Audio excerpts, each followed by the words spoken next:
अस्सलाम वालेकुम viewers, it's your builder Ilyas और आप देख रहे हैं स्मार्ट बिल्डर्स यूट्यूब चैनल और फेसबुक पेज।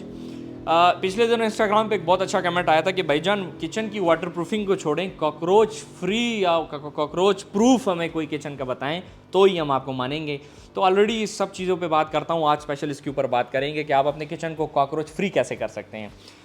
वही बात है, वाटर प्रूफिंग का ही एलिमेंट कंसेप्ट यहाँ पे आएगा। वो ये है कि जब आप घर बना रहे होते हैं, फिनिशिंग कर रहे होते हैं, जब फ्लोरिंग्स की बात आती है, जब आप टाइल या मार्बल लगा रहे होते हैं तो उसके लिए कच्चा होता है, ठीक है। अगर आप नहीं भी लगाते कच्चा तो आपने घर में करवाना है, फर्श के कच्चे जिसको हम बोलते हैं। तो हम क्या करते हैं कि उसके अंदर भी हम टर्माइट मिक्सचर, एक पाउडर टाइप होता है, पानी के अंदर मिलाकर उस कच्चे के अंदर मिक्स कर देते हैं तो कच्चा हो जाता है।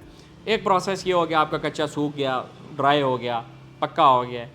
फिर जब आप किचन के लिए, अलमारी के लिए तड़ी बनाते हैं, तड़ी, तो जब तड़ी बनाते हैं उस तड़ी के बाद भी हम उसके ऊपर पूरी स्प्रे करते हैं। लेकिन अगर आपने मेरी वीडियोस देखी हो तो उसके अंदर मैंने ये बात भी बताई है कि जब आप मिसाल कच्चे हो गए तो कच्चे के बाद एक कच्चा प्लिस्तर होता है टाइल के लिए, क्योंकि अब कच्चा, आप देखें कच्चे के अंदर आप लेवल सही नहीं निकाल सकते, परफेक्ट नहीं निकाल सकते।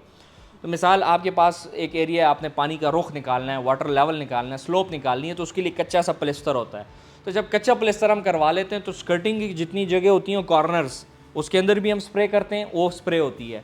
और जो आपकी फ्लोरिंग है उसके अंदर भी हम जगह जगह पर मिक्स पूरी हम फ्लोरिंग कवर कर लेते हैं टर्माइट स्प्रे के साथ। दूसरा स्टेप बता दिया। अब तीसरा स्टेप ये कि जब तड़ी आपकी बन गई तो तड़ी को भी बिल्कुल पूरा, उसके साइड वाली भी, फ्रंट वाली भी, ऊपर वाली जगह भी, दीवार का कोना भी, ये भी आपका टर्माइट हम सेशन में कवर करते हैं। तो ये आपके पास 3 स्टेप हो गए जो आप समझे कि वाटर प्रूफ नहीं, बम प्रूफ हो गया। सिर्फ वाटर प्रूफिंग की ये बात नहीं है, जो टर्माइट होता है ये दीमक प्रूफ भी है, ये कीड़े मकोड़े प्रूफ भी है, ये आपका वाटर प्रूफ भी है। तो जब हम किचन बनाते हैं तो उसके अंदर हम एक शीट यूज़ करते हैं बैक पे, स्ट्रक्चर में पीवीसी शीट। मैं अक्सर औकात उसका कहता हूँ कि ये वाटर प्रूफ है, तो ये सिर्फ वाटर प्रूफ नहीं है। ये शीट जो होती है एक ऐसे केमिकल से बनाई जाती है कि कोई भी कीड़ा मकोड़ा वहाँ पर या उसके नज़दीक जाने की कोशिश नहीं करता।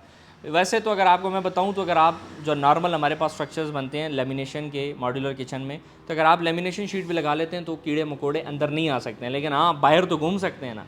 तो बाहर घूमने के लिए या ज़मीन से, कच्चों से, दीवारों से अगर वो अंदर आ रहा है तो वो तो हमने ऑलरेडी ब्लॉक कर दिया।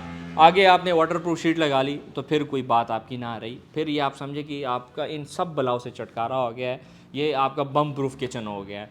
हाँ, ये बात ज़रूर बताऊँगा कि कीड़े मकोड़े हमारे पास सिर्फ घर के अंदर से नहीं आते, उसके कुछ रास्ते हैं, खुफिया रास्ते हैं जो कि हमने वो डिटेक्ट किए हैं, फिर उसका हल भी निकाला है। वो इस वीडियो में मैं नहीं बताऊंगा। टिकटॉक पे, हर जगह पे मैं हर जगह पे अपलोड कर चुका हूँ, यूट्यूब पे भी अपलोड हो चुकी है, चैनल पे जाएँ वहाँ पर वो वाली वीडियो भी होगी कि आपके किचन्स के अंदर, आपके घर के अंदर, आपके अलमारियों के अंदर अगर आपने ये वाटर प्रूफिंग करवाई है और उसके बावजूद कीड़े मकोड़े एंटर हो रहे हैं, दाखिल हो रहे हैं छुपके से, तो उनका वो रास्ता कौन सा है और उस रास्ते को कैसे बंद कर सकते हैं, उसकी वीडियो भी आ रही है। चैनल को सब्सक्राइब करना ना भूलिएगा। अल्लाह हाफिज़।